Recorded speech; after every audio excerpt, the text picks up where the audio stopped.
Hello everyone!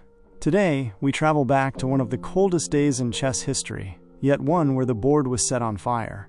The year is 2004. The place is Wijk aan Zee, Netherlands.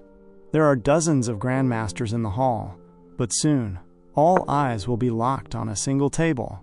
Before us sits a 13-year-old boy with a childish face, constantly fidgeting with the pieces.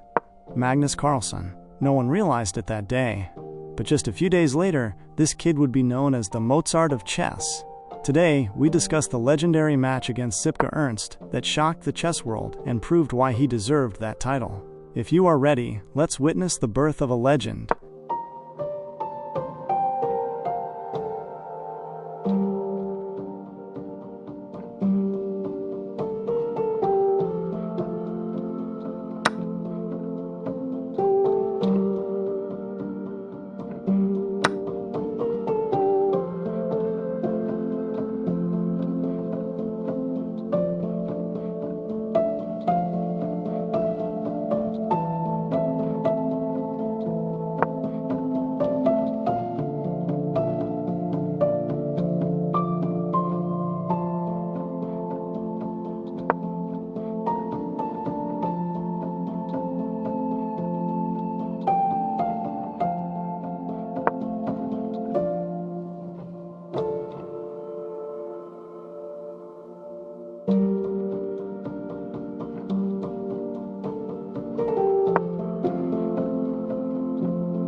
Magnus is playing white, and his experienced opponent, Sipke Ernst, is playing black.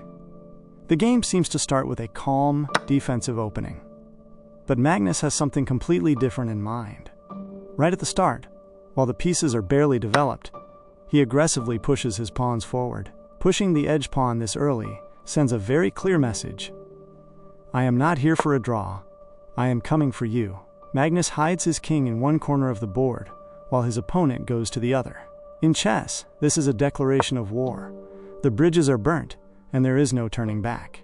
Whoever attacks faster will be the winner.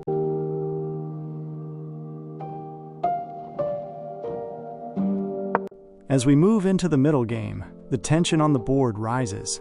The opponent tries to disrupt Magnus's plan by attacking the center. Normally, white should be careful here, but Magnus barely cares about his own king's safety.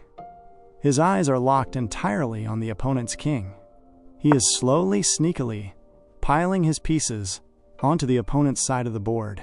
Black thinks he is standing solid in defense, believing everything is under control, unaware of the storm that is about to break. Now pay attention. The great turning point that will go down in chess history is about to arrive.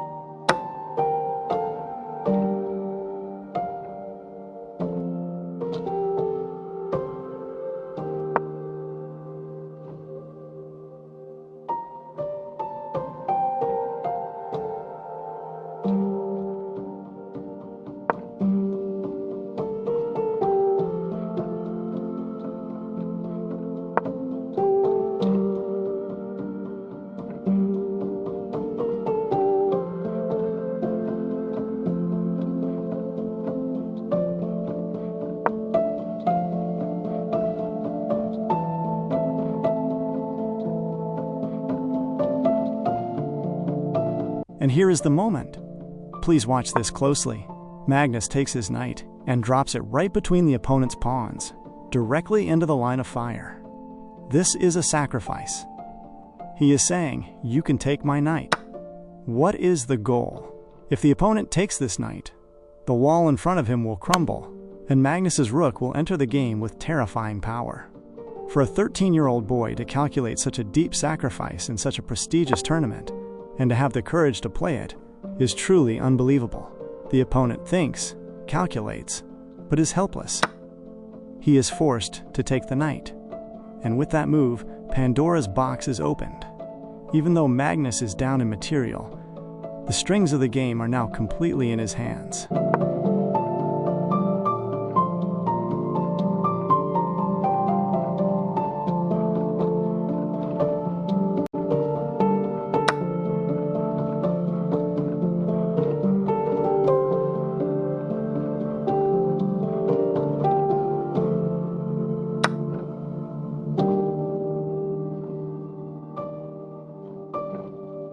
The attack doesn't stop for a second. Magnus now infiltrates the heart of the defense with his strongest piece, the queen. The opponent's king is cornered. And right here comes the second shockwave. Magnus sacrifices his rook this time. Yes, you heard that right. He leaves his rook hanging, because the price of taking that rook is checkmate. Magnus is opening up the opponent's defense like a tin can. Pieces and points no longer matter. There is only one goal: checkmate. The opponent's king tries desperately to run, but Magnus comes with tempo on every move, giving him no room to breathe. The opponent's king has now been flushed out of his safe castle and is being dragged toward the center of the board, like a leaf blowing in the wind. All of Magnus's pieces are attacking in perfect harmony. The tragic part is that Black's own pieces, especially his rooks stuck in the corners, are blocking the king's escape routes instead of helping him. The defense has completely collapsed. There is nowhere left to hide. Now, we will watch that magnificent final strike. The aesthetic of chess is hidden right here.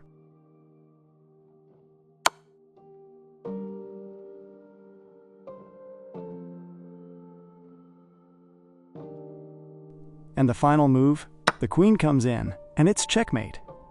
Please take a look at this final picture. The opponent's king has his own rooks on his right and left. They look just like the epaulettes on a general's shoulders. His own soldiers are preventing his king from escaping. In the chess world, this is called the Epaulette Mate. Magnus Carlsen didn't just win this game. He painted a masterpiece on the board. When this game ended, everyone in the hall was in shock. Experts said, "This kid has the spirit of the old legends."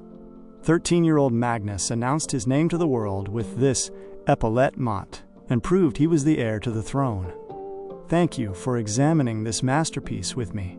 Don't forget to like the video and subscribe for more legends of chess history. See you in the next video. Goodbye.